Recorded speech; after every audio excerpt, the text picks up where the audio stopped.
আৰু আজি আমি আগবাঢ়িব বিচৰা হৈছে তৃতীয় স্কন্ধ কপিল চৰিত। আপোনাসৱ সৰ্বজানন্তা আমি মূঢ়মতি। ভগৱন্ত পুৰুষে জগতৰ মংগলৰ বাবে ধৰাধামত অৱতাৰ ধাৰণ কৰিছে কপিল ৰূপত, আৰু পিতৃ মাতৃ হিচাপে নিৰ্বাচন কৰিছে কৰ্দম আৰু দেৱহূতি। ব্ৰহ্মাৰ মানস পুত্ৰ কৰ্দম ঋষি আৰু অন্য হাতেদি ব্ৰহ্মাৰ মানস পুত্ৰ স্বয়ম্ভুৱ মনু আৰু তেওঁৰ ধৰ্মপত্নী শতৰূপাৰ একমাত্ৰ কন্যা দেৱহূতিক কৰ্দমৰ বাবে উপযুক্ত পাত্ৰী হিচাপে পিতৃ ব্ৰহ্মাদেৱৰ আজ্ঞা হৈছে, আৰু পিতৃ ব্ৰহ্মাদেৱৰ আজ্ঞা শিৰোগত কৰি কৰ্দম ঋষিয়ে দেৱহূতিক ধৰ্মপত্নী হিচাপে গ্ৰহণ কৰিছে। ইতিমধ্যে কপিল চৰিতৰ প্ৰাৰম্ভিক পৰ্যায়ত এই কথাখিনি আমাৰ সমস্ত জনাৰে জ্ঞাত, আৰু আজি আমি আগবাঢ়িব বিচৰা হৈছে কপিলৰ দ্বাৰা ভক্তি লক্ষণ বৰ্ণনা বিষয়ক কথাখিনিৰ পৰা। এনেধৰণে গৃহস্থী ধৰ্ম পালন কৰি কপিল প্ৰভুৱে পিতৃ কৰ্দম আৰু দেৱহূতিৰ ঔৰসত জন্মগ্ৰহণ কৰিছে। সংসাৰত আমি জীৱতত্বৰ উপদেশ দৰ্শনৰ বাবে, আৰু যেই মুহূৰ্ততে দেৱহূতিৰ গৰ্ভত এগৰাকী এগৰাকীকৈ 9গৰাকী কন্যাৰ জন্মৰ অন্তত 10 নম্বৰতে কপিলৰ জন্ম হৈছে, সেই মুহূৰ্ততে পূৰ্বৰ সিদ্ধান্ত মৰ্মে কৰ্দম ঋষিয়ে ধৰ্মপত্নী দেৱহূতি আৰু পুত্ৰ কপিলক এৰি বানপন্থী গ্ৰহণ কৰিছে। তেওঁ বানপন্থী হৈছে, আৰু মাতৃ দেৱহূতিয়ে পুত্ৰ কপিলৰ আগত সেৱা নিবেদন কৰিছে। সেই পুত্ৰ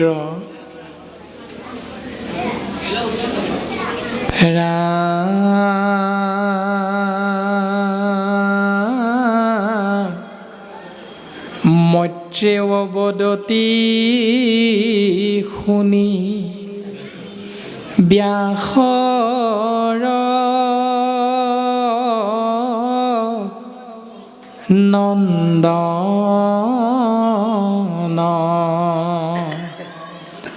কপিল হৰিৰ পিতৃ যেবে গৈলা বন,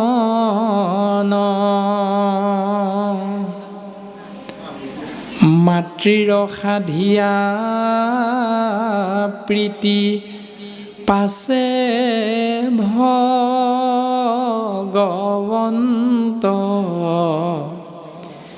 সেহি আশ্ৰমতে কটু দিন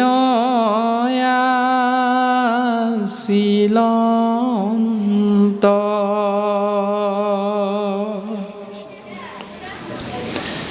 বদতি মানে কৈ থকা ভগৱন্তৰ পৰম ভকত মৈত্ৰেয় ঋষিয়ে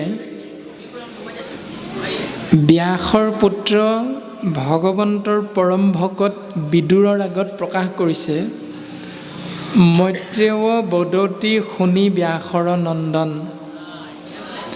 সেই মহাভক্ত বিদুৰ তুমি শুনা, কপিল হৰিৰ পিতৃ যেবে গৈলা বন।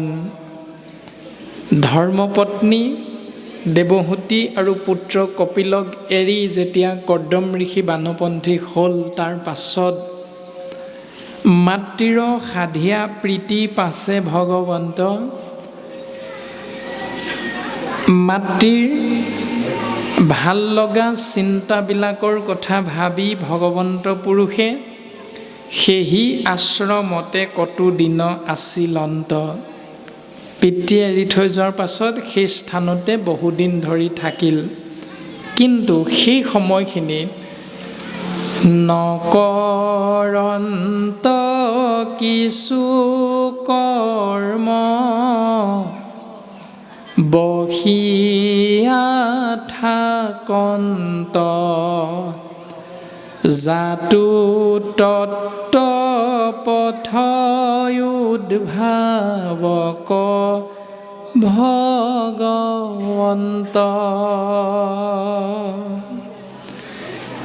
চকুৰে দেখাচাৰ হিচাপে তেওঁ বিশেষ কৰ্ম কিন্তু কৰা নাই। নকৰন্ত কিছু কৰ্ম বহিয়া থাকন্ত, কাম বন নকৰি এনেই বহি থকা যেনহে লাগিছে, কিন্তু সেই বহি থকা সময়খিনিত তেওঁ মন মগজুৰে জাতু তত্ত্ব পথ উদ্ভাৱক ভগৱন্ত, তেওঁ এটাই চিন্তা কৰিছে যে মই আহিলোঁ ধৰাধামলৈ, উদ্দেশ্য এটাই অৰ্জুনৰ আগত প্ৰকাশ কৰিছে গীতা জ্ঞানত ভগৱন্ত পুৰুষে, যদা যদা হি ধৰ্মস্য গ্লানিৰ্ভৱতি ভাৰত অভ্যুত্থানম ধৰ্মস্য তদাত্মানম সৃজাম্যহম পৰিত্ৰাণায় সাধূনাং বিনাশায় দুষ্কৃতাম ধৰ্ম সংস্থাপনাৰ্থায় সম্ভৱামি যুগে যুগে। দুষ্কৃতি বিনাশ, সংস্কৃতি ৰক্ষা, দুষ্টক দমন, সন্তক পালন, অধৰ্মক বিনাশ, ধৰ্মক প্ৰতিষ্ঠা, এই তিনিটাই উদ্দেশ্য। এতিয়া এই তিনিটা উদ্দেশ্য কেনেকৈ সফল কৰিব পৰা যায় তাৰে দৰ্শন কপিল ৰূপত ভগৱন্ত পুৰুষে চিন্তা কৰিছে। জাতু তত্ত্ব পথ উদ্ভাৱক ভগৱন্ত। ৰামে হেনয় পুত্ৰক দেখি দেৱীৰ অংগমন ব্ৰহ্মাৰ বচন স্মৰি বুলিলা বচন ও দেৱ সুতি বদতি শুনিও মহাশান্ত ইন্দ্ৰিয় পোষন্তে মই ভৈলো মহাশ্ৰান্ত।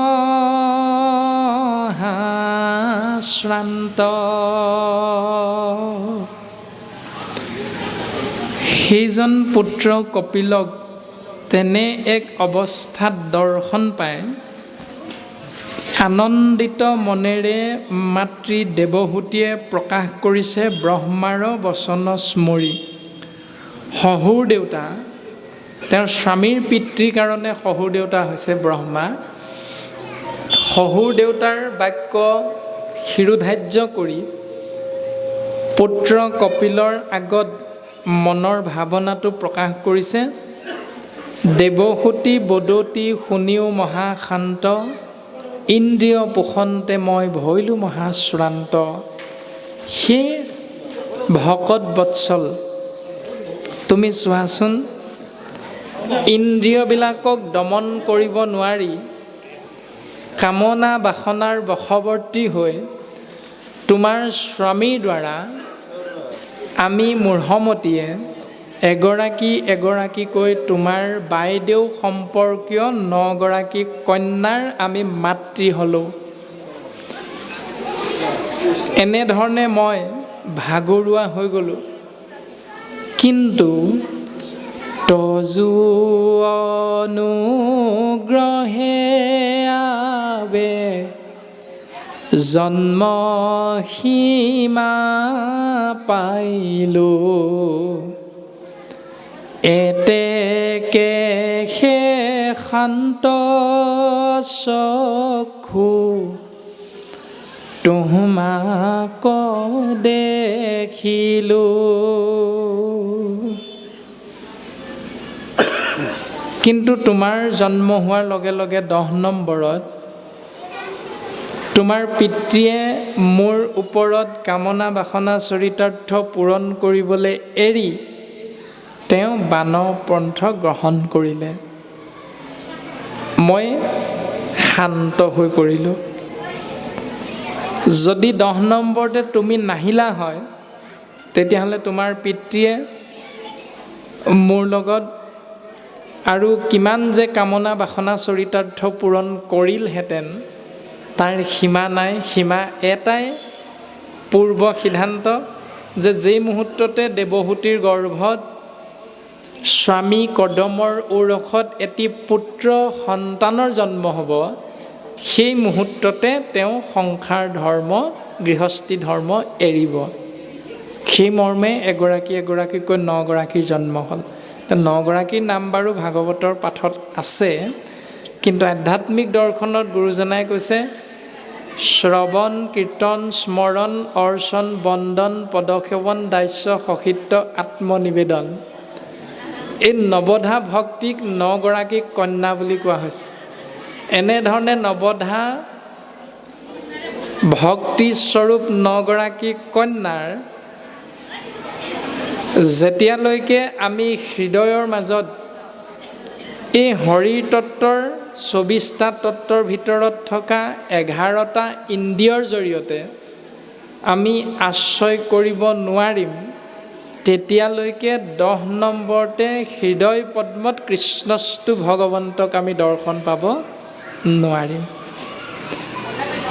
যিধৰণে 9 গৰাকী কন্যাৰ জন্মৰ অন্ততহে 10 নম্বৰতে কপিল প্ৰভুৰ জন্ম হৈছে, তদনুৰূপ নৱধা ভক্তিক শাস্ত্ৰসন্মতে একাদশ ইন্দ্ৰিয়ৰ দ্বাৰা সুন্দৰভাৱে পালন কৰিব পাৰিলেহে 10 নম্বৰতে কৃষ্ণস্তু ভগৱান স্বয়ং বিচাৰি বিচাৰি যে আমি নামঘৰলৈ যাওঁ, মন্দিৰলৈ যাওঁ, মছজিদলৈ যাওঁ, গীৰ্জাঘৰলৈ যাওঁ, গছৰ তললৈ যাওঁ, কোনো দেৱ দেৱতাৰ মূৰ্তিৰ আগত ধূপ ধূনা জ্বলাই সেৱা কৰোঁ, উদ্দেশ্য এটাই ভগৱন্তৰ কৃপা লাভ।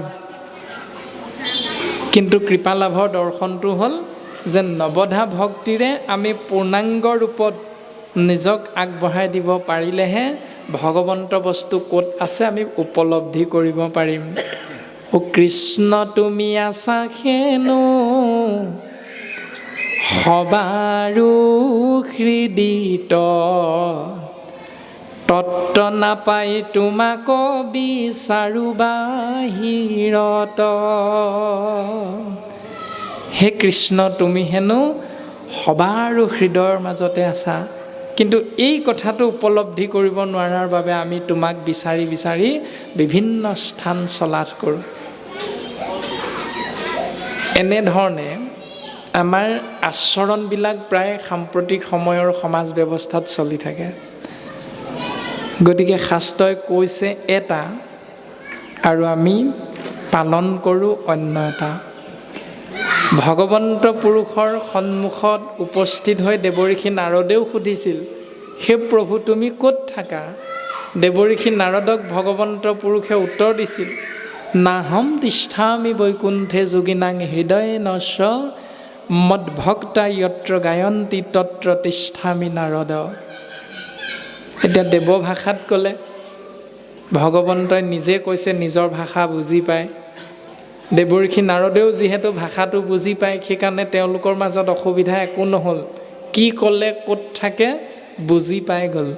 কিন্তু মৰণ আহিল আপোনাৰ মোৰ বাবেহে, ক'লে বা কি বুলি তো বুজি নাপালোঁ। সেইকাৰণে কৃপালু গুৰুজন বস্তুৱে কীৰ্তন গ্ৰন্থত নাৰদৰ কৃষ্ণ দৰ্শন এই অধ্যায়টিত খুব সুন্দৰভাৱে সহজ সৰল ৰূপত প্ৰকাশ কৰিছে।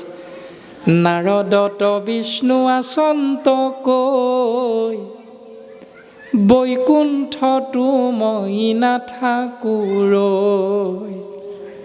যোগীৰো হিয়া এৰি সমুদায় থাকোঁ ভকতৰ কীৰ্তন চাই।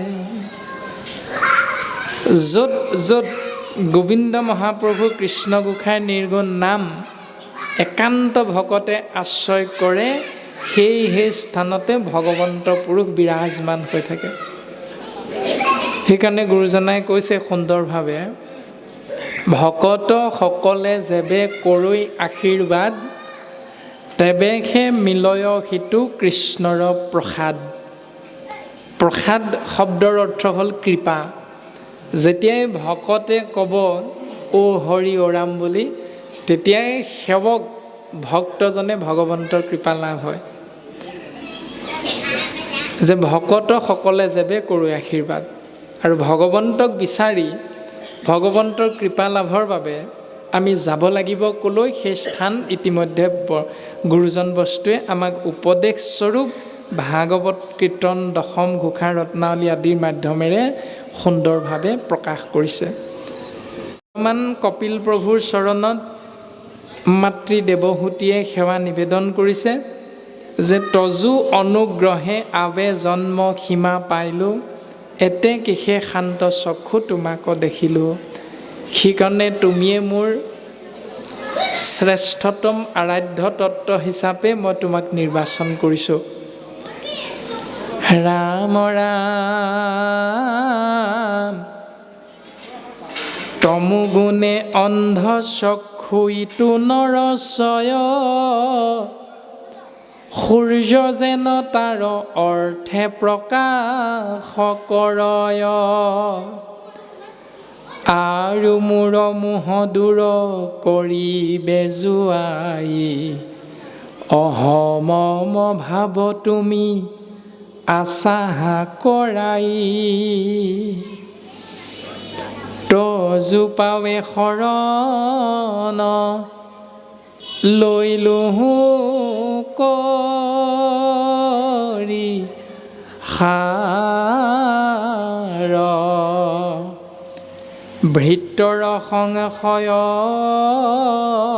তজু ছেদন কুঠাৰ।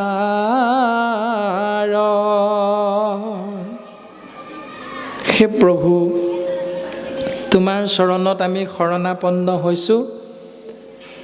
মই ভৃতৰ সংশয় তুমি দূৰ কৰা। 24টা তত্ত্বৰে গঠিত এই শৰীৰত যি অহংকাৰযুক্ত হৈ আছে, সেই সমস্ত অহংকাৰ তুমি নাশ কৰি দিয়া প্ৰভু। আমাৰ প্ৰত্যেকৰে বিভিন্ন ধৰণে অহংকাৰটো যোগ হৈ থাকে। বিদ্যাৰ অহংকাৰ, ধন সম্পত্তিৰ অহংকাৰ, জন্মগত বংশ পৰিয়ালৰ অহংকাৰ আদি বিভিন্ন ধৰণে। আৰু মাতৃ দেৱহূতিয়েও এনেধৰণে শৰীৰ তত্ত্বত যোগ হৈ থকা অহংকাৰ নাশ কৰিবৰ বাবে তেওঁৰে পুত্ৰস্বৰূপ জগতৰ ঈশতত্ত্ব কপিলৰ চৰণত সেৱা নিবেদন কৰিছে। আমাৰ সৰ্বজনৰে কম বেছি পৰিমাণে জ্ঞাত যে তুমি ডাবল MA হ'লেও যিখন চাৰ্টিফিকেটক লৈ তুমি শিক্ষাগত অৰ্হতাৰ দ্বাৰা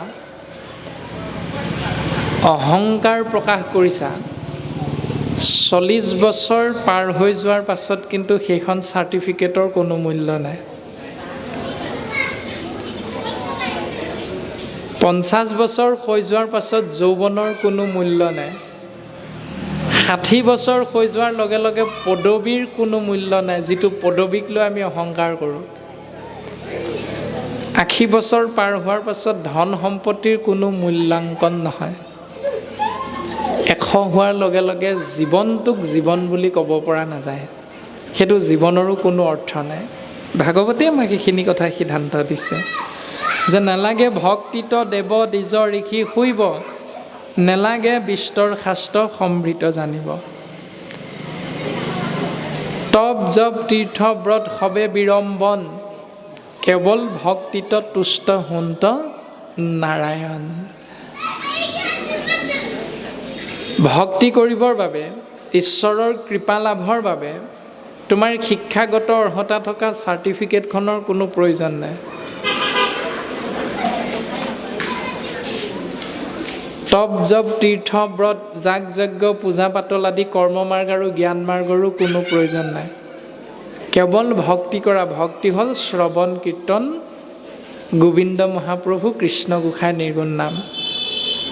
শ্ৰৱণ কীৰ্তন ধৰ্ম প্ৰকাশে জৈত জৈত, দ্বিতীয় বৈকুণ্ঠ তাংকে বোলে মহাসত্ৰ। এতিয়া আমি মহাসত্ৰ বুলি ক'লে বা সত্ৰীয়া পৰম্পৰা বুলি ক'লে বা সত্ৰীয়া সংস্কৃতি কৃষ্টি বা এনেধৰণে শব্দবিলাক আমি মনলৈ অহাৰ লগে লগে আমাৰ ধাৰণাটো কি আহে? অসমত থকা মূল কেইখনমান সত্ৰৰ নামটো মনলৈ আহে। আউনীআটী সত্ৰ, গড়মূৰ সত্ৰ, কমলাবাৰী সত্ৰ, কুৰুৱাবাৰী সত্ৰ বা দক্ষিণপাট সত্ৰ, এনেধৰণে কেইখনমান সত্ৰৰ নামহে মনলৈ আহে।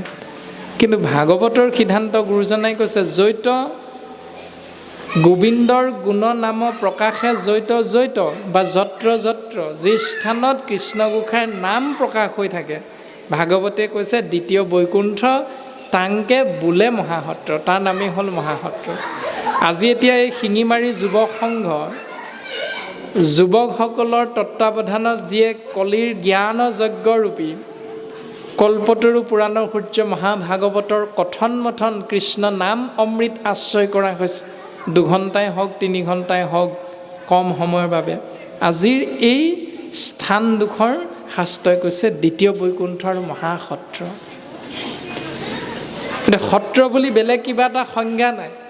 সত্ৰৰ মূল দৰ্শন হ'ল এয়াই, তুমি তিনিআলিৰ মূৰতো যদি 2জন ভকত লগ লাগি আধা ঘণ্টামান কৃষ্ণস্তুৰ বিষয়ে কথাৰ আলোচনা হৈ থাকে, তেতিয়াহ'লে সেই মুহূৰ্ত, সেই আধা ঘণ্টাৰ বাবে সেই স্থানেই হ'ল মহাসত্ৰ, দ্বিতীয় বৈকুণ্ঠ।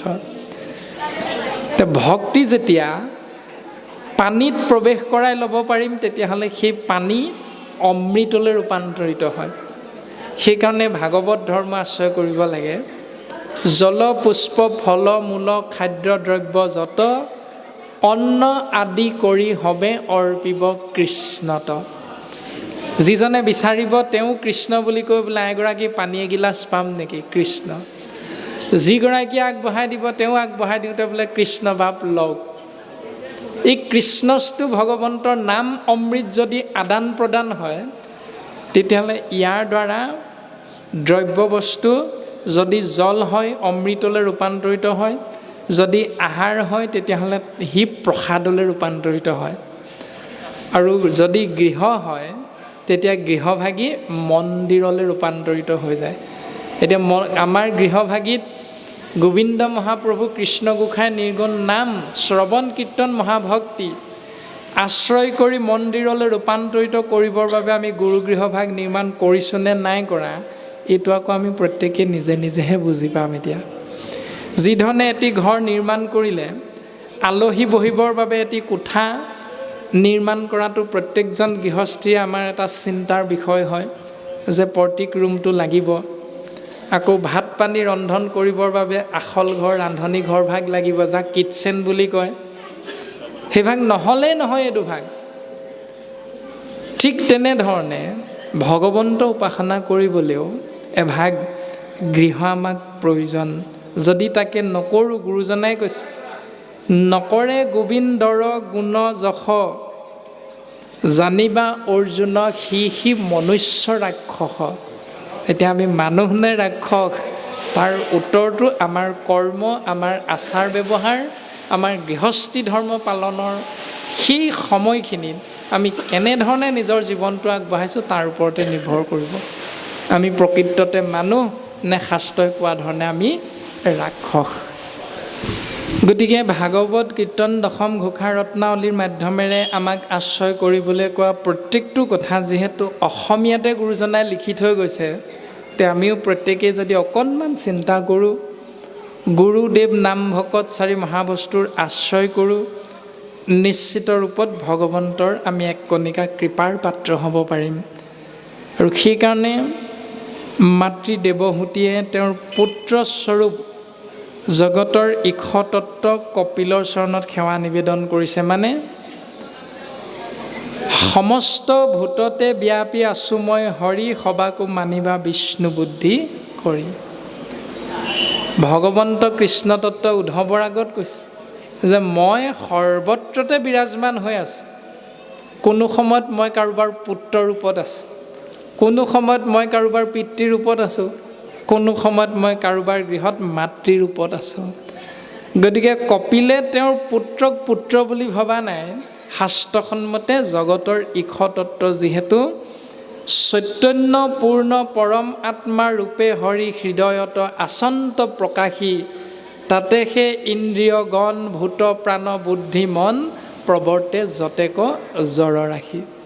ভগৱন্ত বস্তু আত্মাৰ ৰূপত হৃদয়ৰ মাজত প্ৰত্যেকৰে ঘতে ঘতে বিৰাজমান হৈ আছে। যত জীৱ জংগম কীট পতংগম অগ নগ জগতেৰি কায়া। গুৰুজনে বৰগীতৰ মাধ্যমেৰে আমাক উপদেশ প্ৰদান কৰিছে। গতিকে আমি পুত্ৰক কৃষ্ণ বুলি ক'বলৈ লাজ কৰিব নালাগে। পুত্ৰয়ো মাতৃক কৃষ্ণ বুলি ক'বলৈ, পিতৃক কৃষ্ণ বুলি ক'বলৈ লাজ বা ভয় কৰিব নালাগে। এইটো শাস্ত্ৰৰ আমাক জ্ঞান প্ৰদান গুৰুজনাৰ দ্বাৰা। কিন্তু আমি ভাবোঁ নিজৰ ল'ৰাটোকনো আমি কৃষ্ণ বুলি ক'মনে, নিজৰ মাকনো আমি কৃষ্ণ বুলি ক'মনে, নিজৰ দেউতাকনো কৃষ্ণ বুলি নক'লে নহয় নি? এনেকুৱা ভাৱনাখিনি আমাৰ প্ৰায় আহে। কিন্তু শাস্ত্ৰত কৈছে যে মাতৃ হৈও দেৱহূতিয়ে পুত্ৰক কপিলক কৃষ্ণস্তু ভগৱন্তৰ ৰূপত দৰ্শন পাই গ'ল। পোৱাৰ কাৰণবিলাক পদবন্ধে আমাক প্ৰকাশ কৰিছে। হে ৰাম নমো নমো কপিল স্বৰূপ দেৱ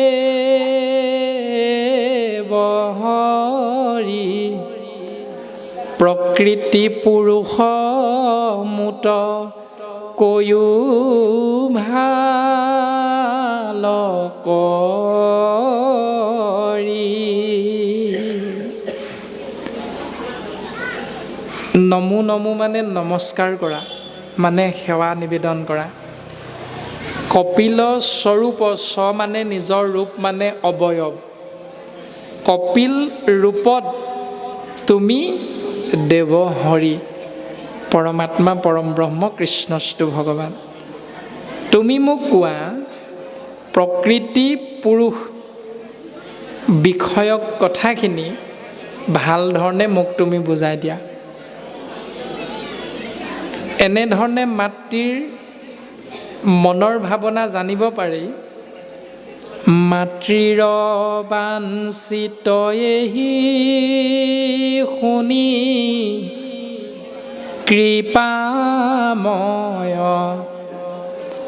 মনে প্ৰভু অভিনন্দা কৰিয়াছয়।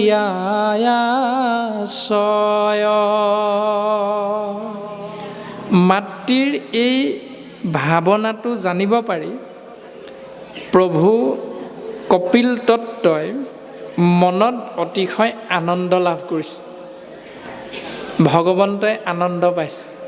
যেনেধৰণে পুত্ৰই মেট্ৰিক পৰীক্ষাত সুখ্যাতিৰে উত্তীৰ্ণ হ'লে পিতৃ মাতৃৰ অপাৰ আনন্দ হয়, লগে লগে বংশ পৰিয়ালো আনন্দিত হয়, লগে লগে অঞ্চলটোৱেও গৌৰৱান্বিত হয়, গৌৰৱ অনুভৱ কৰে। আমাৰ গাঁৱৰ, আমাৰ অঞ্চলৰ এই ভাৱনাযুক্ত হয়। ঠিক তেনেধৰণে মাতৃৰ ভাৱনাটো যেতিয়া জানিব পাৰিলে পুত্ৰ কপিলে, যিহেতু তেওঁ জগতৰ ঈশতত্ত্ব, সেইকাৰণে তেওঁ অতিশয় আনন্দিত হৈছে। আৰু আনন্দিত হোৱাৰ পাছত অল্প সাস্য কৰিয়া বুলন্ত ভগৱান, শুনা প্ৰত্যুত্তৰ মাও শুয়া সাৱধান। মৃদু হাঁহি মাৰি ভগৱান তত্ত্বই উত্তৰ শুনিবৰ বাবে মাতৃ দেৱহূতিক সাৱধান হ'বলৈ উপদেশ প্ৰদান কৰিছে। কপিলক ভগৱান বুলি কোৱা হৈছে, বা আমিও কৃষ্ণ কৃষ্ণ বুলি কৈ থাকোঁ, আত্মা বুলি কৈ থাকোঁ, পৰমাত্মা বুলি কৈ থাকোঁ, ব্ৰহ্ম বুলি কৈ থাকোঁ। হয়তো মাজে মাজে সেই তত্ত্বটোকে আমি সকলোৱে এটা শব্দৰে নামাকৰণ কৰোঁ, সেয়া হ'ল ভগৱান। চকুৰে কিন্তু আজিলৈকে কোনেও দেখা নাই। নামঘোষা শাস্ত্ৰত মাধৱ গুৰুজনাই কৈছে, এটাৱন্ত মূৰ্তি শূন্য কেনমতে চিন্তি বাহা ৰাম বুলি শুদ্ধ কৰা মন। যদি ভগৱন্তক দেখাৰ ইচ্ছা আছে তেতিয়াহ'লে 11টা ইন্দ্ৰিয়ৰ ভিতৰত শক্তিশালী ইন্দ্ৰিয় হ'ল মন। সেই মন নামৰ ইন্দ্ৰিয়টোক প্ৰথম শুদ্ধ কৰি লোৱা। শুদ্ধ কৰাৰ উপায়টো কি? ৰাম বুলি কোৱা। এতিয়া শৰীৰটোত থকা মন নামৰ ইন্দ্ৰিয়টোৰ দ্বাৰা যেতিয়ালৈকে শুদ্ধ ব্যৱস্থা পালন নহ'ব তেতিয়ালৈকে আমাৰ কৰ্মৰ আঁচনিখনো অশুদ্ধ হৈ থাকিব, শুদ্ধ নহয়। সেইকাৰণে গুৰুজনাই আমাক সুন্দৰভাৱে উপদেশ প্ৰদান কৰিছে যে ভাই মুখে বোলা ৰাম, হৃদয়ে ধৰা ৰূপ, হেতেকে মুকুতি পাইবা,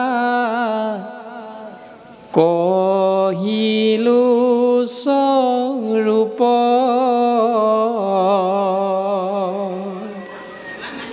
ভাই মানে মনক কৈছে, মন ভাই, মুখ নামৰ ইন্দ্ৰিয়খন ব্যৱহাৰ কৰ, ৰাম কৃষ্ণ হৰি বিষ্ণু জগত প্ৰসিদ্ধ নাম উচ্চাৰণৰ হেতু। যি নাম মুখ নামৰ ইন্দ্ৰিয় আশ্ৰয় কৰিবা, সেই নামৰ গৰাকীৰ ৰূপটো হৃদয়ত ধৰিবলৈ চেষ্টা কৰিবা, নিশ্চিত ৰূপত তোমাৰ মুকুতি হ'ব। কহিলো স্বৰূপ মানে তুমিনো কি, তেতিয়া তুমি বুজি পাবা যে তুমি মানুহ নে, পশু নে, ইতৰ প্ৰাণী নে, প্ৰকৃততে মই মানে হৰিৰ নে, মই মানে আত্মা, তুমি সুন্দৰভাৱে অনুধাৱন কৰিব পাৰিবা তেতিয়াহে। কাৰণে ভগৱান মানে ভ মানে ভূমি, গ মানে গগন, উ মানে বায়ু, আ মানে অগ্নি, ন মানে নীৰ। শাস্ত্ৰত কৈছে ক্ষিতি অপ মৰুত ব্যোম তেজ, এই পঞ্চভূতেৰে ব্ৰহ্মাণ্ডখন গঠিত, আৰু পঞ্চভূতেৰে আমাৰ ক্ষুদ্ৰ ব্ৰহ্মাণ্ড স্বৰূপ শৰীৰটো গঠিত।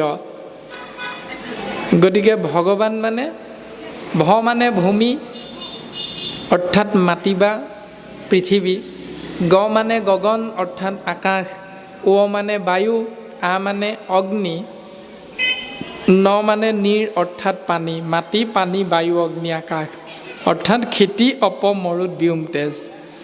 এই পঞ্চভূতৰ গৰাকী নামেই হ'ল ভগৱান তত্ত্ব। তেওঁক দেখা পাবৰ বাবে তেওঁৰ যি নিৰ্গুণ নাম, সেই নামক আমি আশ্ৰয় কৰিব লাগে। যে ৰাম শবদৰ ৰা পদ ভৈল প্ৰচণ্ড বহনি নিশ্চয়, ম বায়ু সমে অধৰ্ম অৰণ্য কহিয়া দহিয়া ভস্ম কৰয়, কু কথা পাখণ্ড সম্বাদ বিবাদ পৰ্বত আতি নিষ্ঠুৰ, ৰাম কৃষ্ণ নাম বৰ্জক প্ৰহাৰী তাংকক কৰা মখি মোৰ।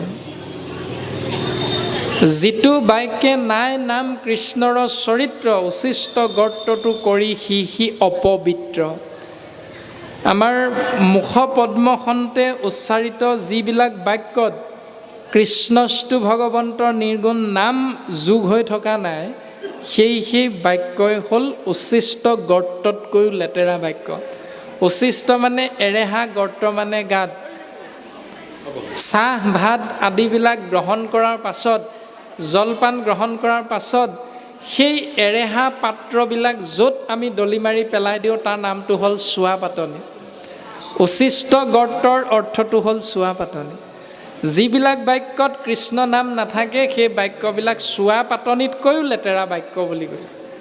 যিজন মানুহে তেনেকুৱা বাক্য কৈহে ভাল পাওঁ, গুৰুজনে কৈছে কাকতুল্য কামী পুৰুষৰ তাতৰ ৰতি, একান্ত ভক্তৰ নাই অভিলাষমতি।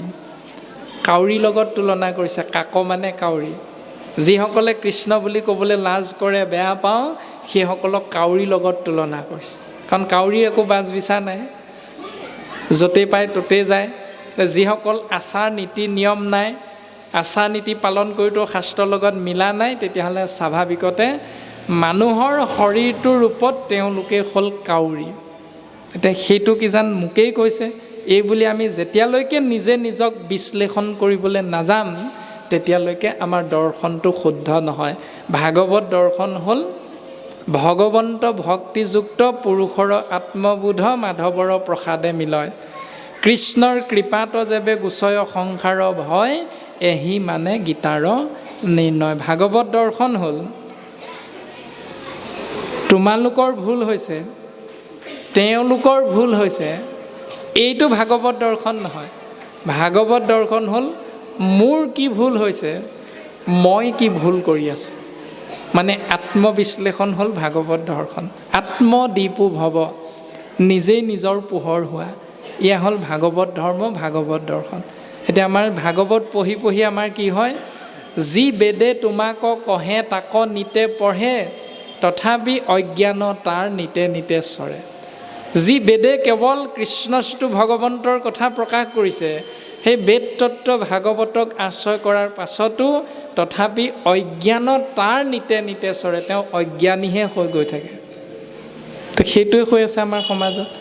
যিধৰণে লেট্ৰিন বাথৰুমত টাইলছ লগাই থ'লেও, ৰান্ধনি ঘৰত টাইলছ লগোৱা দেৰি হ'লেও আইগৰাকীয়ে কোনোদিন নকয়, হেৰি মই কৈছিলোঁ ৰান্ধনি ঘৰত টাইলছ লগাবলৈ, আপুনি গৈ প্ৰথম লেট্ৰিন বাথৰুমত লগালে, এতিয়া এই কাঁহৰ পাত্ৰত সিদ্ধান্ত বাঢ়ি দিছোঁ, যাওক টাইলছ লগোৱাৰ বাথৰুমটোত ভাত খাওকগৈ, এইবুলি পঠিয়াই নেকি আইগৰাকীয়ে বাপজনক? আলহী আহিলে কয় নি, আমাৰ বাথৰুমত ধুনীয়া টাইলছ লগাইছোঁ, বাপ তাতে সিদ্ধমুঠি গ্ৰহণ কৰক? নিশ্চয় নকয়। ঠিক তেনেধৰণে য'ত যিটো ব্যৱস্থা, গুৰুজনাই কৈছে নামৰ গৃহত কেতিয়াও নামৰ বাহিৰে বাকী ব্যৱস্থা পালন নহয়। যিধৰণে ৰান্ধনি গৃহত লেট্ৰিন কৰিবলৈ আমি নাযাওঁ, গা ধুবলৈ নাযাওঁ, গা ধোৱা এটা নিৰ্দিষ্ট গৃহ আছে, সেই গা ধোৱা ঘৰত যিধৰণে ভাত খাবলৈ নাযাওঁ কাঁহীখন লৈ, ঠিক তেনেধৰণে নামগৃহ গুৰুজনাই দিছে কেৱল গোবিন্দ মহাপ্ৰভু কৃষ্ণ গোসাঁই নিৰ্গুণ নাম আশ্ৰয় কৰি জীৱন ধন্য কৰাৰ জীৱৰ প্ৰতি উপদেশ। তাত যাগ যজ্ঞ পূজা পাতল দান দক্ষিণা এইবিলাক নহয়। গতিকে আমি য'ত যিটো ব্যৱস্থা পালন কৰিব লাগে তাক যদি আশ্ৰয় কৰিবলৈ নগৈ তাৰ বিপৰীত নিয়মখিনি পালন কৰোঁ, সেইটো হ'ল ভাগৱতৰ বিপৰীত নীতি নিয়ম আদৰ্শ বা ধৰ্ম। আন ধৰ্মে তন্ত্ৰে মন্ত্ৰে বহু ছিদ্ৰ হয়, ভাগৱত ধৰ্মে জানা শিখব নহয়। তুমি আন ধৰ্ম তন্ত্ৰ মন্ত্ৰ যদি আশ্ৰয় কৰা তেতিয়াহ'লে খোজে প্ৰতি অপৰাধ, ছিদ্ৰ মানে অপৰাধ। ভাগৱত ধৰ্ম আশ্ৰয় কৰা, তাত অপৰাধটো নহয়, ক্ষমাৰ পাত্ৰ হয়। তেনেধৰণে মাতৃ দেৱহূতিৰ মনৰ ভাৱনা জানিব পাৰি কপিল প্ৰভু আনন্দিত হৈছে আৰু হাঁহি মাৰি মাতৃ দেৱহূতিক কৈছে, মা তোমাৰ মনৰ কামনা মনৰ ভাৱনা আমি জানিলোঁ, গতিকে তোমাৰ ভাৱনাৰ উত্তৰ আমি দিয়া হ'ব, কিন্তু তুমি লাভ কৰিবৰ বাবে তুমি মা সাৱধান হোৱা, অসাৱধান হৈ নুশুনিবা। এৰা যি যুগ কহিছোঁ পূৰ্বে ঋষি সমস্ত, তাক আজি তজু আগে কৰিব বেকত।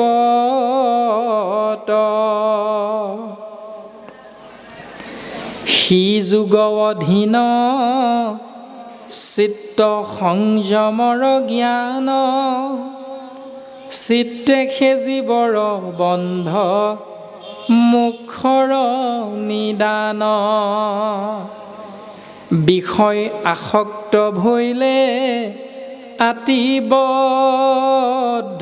হুই, মন শুদ্ধ সেতু ভক্তি বিনে আন নাই।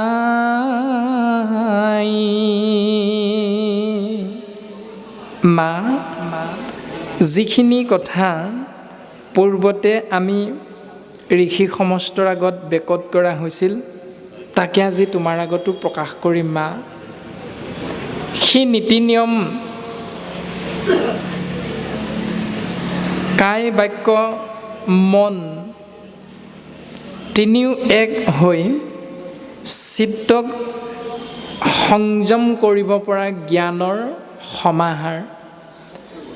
চিত্তেহে জীৱৰ বন্ধ মুখৰ নিদান। কায় বাক্য মন সহিতে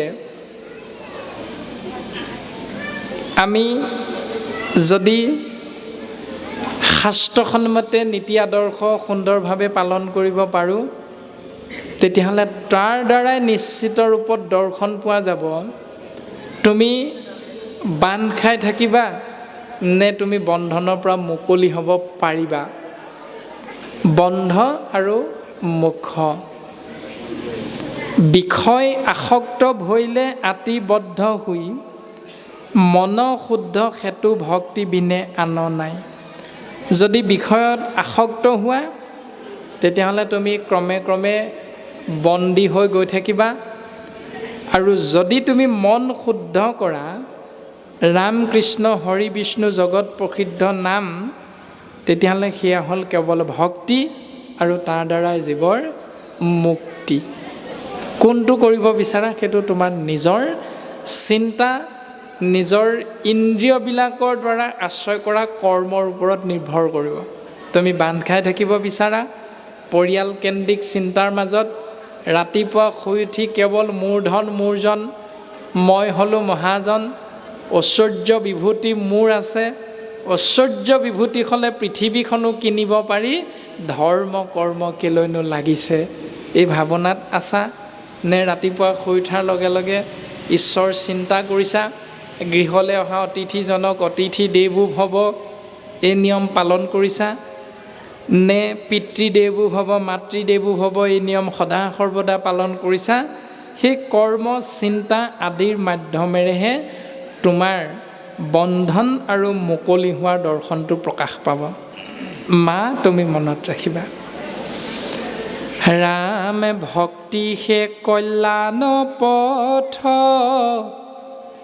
কহিলো বুজাই, ঈশ্বৰত চিত্ত দিলে মুকুত হুৱই। ভক্তি হ'ল জীৱৰ মংগলৰ পথ, আৰু সেই ভক্তিৰ গৰাকী নাম বস্তু ঈশ্বৰত চিত্ত অৰ্পণ কৰিব পাৰিলে জীৱ মুকলি হোৱাটো খাটাং নিশ্চিত। গতিকে মা মন শুদ্ধি আদি কৰি যতে ক আশ্ৰয়, সৎসংগ সবাৰে মূল জানিবা,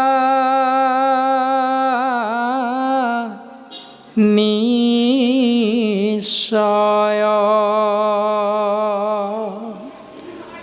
মন শুদ্ধ কৰাৰ দৰে ব্যৱস্থাবিলাক পালনৰ বাবে মূল আশ্ৰয়স্থল হ'ল কেৱল সৎসংগ। সৎসংগ সবাৰে মূল জানিবা নিশ্চয়। এই ৰামে জীৱৰ দুৰ্ভেদ্য পাশ, সংগ কহয়, কিন্তু দুৰ্জনৰ সংগ এৰিবে লাগয়,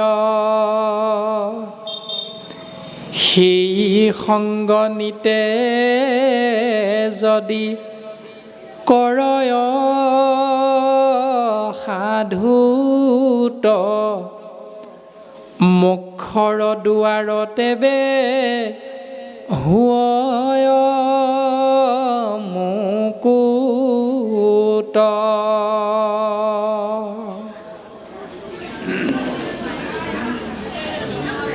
জীৱই এই মায়াময় সংসাৰৰ মায়া ছেদ কৰিবৰ উপায় কেৱল জীৱৰ দুৰ্ভেদ্য পাশ সংগক কহয়, কেৱল সংগ বুলি কৈছে। এইটো ব্যৱস্থা আমি সৰ্বসাধাৰণ মানুহখিনিও পালন কৰি থাকোঁ। কেনেকৈ? যদি ল'ৰাটো কেনেবাকৈ স্বভাৱটো বেয়া হৈ যায়, তেতিয়া কি বুলি কওঁ? উপায় নাই, বুজিছে বাবে সংগ দুখে পালে। আমি প্ৰায়ে কওঁ নহয়, ওচৰত মানে ভাল সংগ নাই নহয়, গোটেই অসুৰ আৰু উপায় নাই, আছোঁ আৰু তেনেকৈ। এই সংগ দুখ শাস্ত্ৰই কৈছে যে সৎসংগ সবাৰে মূল জানিবা নিশ্চয়। মা সংগতে জীৱৰ মুকলি হোৱাৰ পথ, বন্ধন হৈ থকাৰ পথ কেৱল সংগ। এতিয়া সেই সংগটো কেনেকুৱা হ'ব লাগিব? সৎসংগ। কিন্তু যদি দুৰ্জনৰ সংগ হয় তেতিয়াহ'লে বেয়া হ'ব, সৎসংগ হ'লে ভাল হ'ব। সেইকাৰণে গুৰুজনাই কৈছে দুৰ্জনৰ সংগ এৰিবে লাগয়। দুৰ্জনৰ সংগ প্ৰথম ত্যাগ কৰিব লাগিব। এতিয়া দুৰ্জনৰ সংগ ত্যাগ কৰাৰ লগে লগে আমাৰ হাতত যিখিনি আজৰি সময় আহি পৰে, সেই আজৰি সময়খিনি গুৰুজনাই কৈছে সেই সংগ নিতে যদি কৰয় সাধুত মুখৰ দুৱাৰ তেবে হুয় মুকুত। মুকুত মানে মুকলি হৈ যায়, মোক্ষ প্ৰাপ্তিৰ দুৱাৰখন খোল খাই যায়। কেতিয়া? যেতিয়া দুৰ্জনৰ সংগ এৰি সেইখিনি সময় যদি সাধুৰ সংগ তুমি আশ্ৰয় কৰা তেতিয়া। এতিয়া সাধু পিছে কোনবিলাক? এতিয়া আমিতো বহি আছোঁ ইয়াত, আজি যুৱ সংঘৰ বা পাইসকলৰ তত্বাৱধানত হোৱাই মহান অনুষ্ঠান ভাগিত আমি প্ৰত্যেকেই গৃহৰ পৰা আহোঁতে ভকতৰ সংগলৈকে আহিছোঁ, সাধুৰ সংগ পাম বুলি আহিছোঁ, সৎসংগ বুলি আহিছোঁ। কিন্তু সাধু বা সৎসংগ বা ভকতৰ সংগৰ বিষয়ে গুৰুজনাই আমাক শাস্ত্ৰৰ মাধ্যমেৰে কি বুলি উপদেশ প্ৰদান কৰিছে, মানে চিনাকি হোৱাৰ উপায়টো কি? ৰাম সাধুৰ লক্ষণ বাবে কহো কৰি সাৰ, হুয় কৰোণা চিত্ত সুহৃদ সবাৰ। সাধুৰ লক্ষণটো কওঁ শুনা মা, হুয় কৰোণা চিত্ত সুহৃদ সবাৰ। সকলোৰে প্ৰতি কৰোণা মানে দয়া, দয়াৰ ভাৱনাটো ৰাখিব পৰা, মৰম স্নেহ ভাৱনাটো ৰাখিব পৰা সকলোৰে প্ৰতি গুণটো যাৰ লগত দেখা যায় তেওঁৱে হ'ল প্ৰথম সাধুৰ লক্ষণৰ গৰাকী, সাধুৰ গৰাকী, সেইটোৱে লক্ষণটো। দ্বিতীয়তে ক'লে সুহৃদ সবাৰ। সুহৃদ মানে একেবাৰে আত্মীয় বুলি কৈছে। এতিয়া আত্মীয় মানে কোন? জন্ম দিয়া মাতৃ, জন্ম দিয়া পিতৃ, আকৌ পিতৃ মাতৃৰ বাবে জন্ম দিয়া সন্তান কেইটি সুহৃদ হিচাপে। ককায়েকৰ কাৰণে ভনীয়েক, ভনীয়েকৰ কাৰণে ককায়েক, বায়েকৰ কাৰণে ভায়েক, ভায়েকৰ কাৰণে বায়েক, এইসকলে হ'ল স্বাভাৱিকতে সুহৃদ। কিন্তু গুৰুজনাই কৈছে সেই ভাৱনাটো নৎসাত কৰি দিছে। গুৰুজনাই সেই ভাৱনাটো নৎসাত কৰি সিদ্ধান্ত দিছে, শাস্ত্ৰ অনুবৰ্তী শত্ৰু ও নাহিও তপন, সুশীল গুণেশে মাত্ৰ তাৰাৰ ভূষণ। ভূষণ মানে সাজ সজ্জা, সুশীল গুণ মানে ক্ষমা কৰিব পৰা গুণটো, মৰম স্নেহৰ মাজেৰে ভাতৃত্ববোধৰ এনাজৰীৰে সকলোকে আপোন কৰি ল'ব পৰা যিটো গুণ যিজনৰ লগত থাকিব তেওঁৱে হ'ল সাধু। এতিয়া সেই গুণটো থকাটো কিয় প্ৰয়োজন? শাস্ত্ৰই কৈছে শাস্ত্ৰ অনুবৰ্তী শত্ৰু নাহি উৎপন্ন। শাস্ত্ৰৰ সিদ্ধান্ত যে এই সংসাৰত কোনো কাৰো শত্ৰু নহয়, যি ধৰণে কোনো কাৰো আপোনো নহয় এই সংসাৰত কাৰো।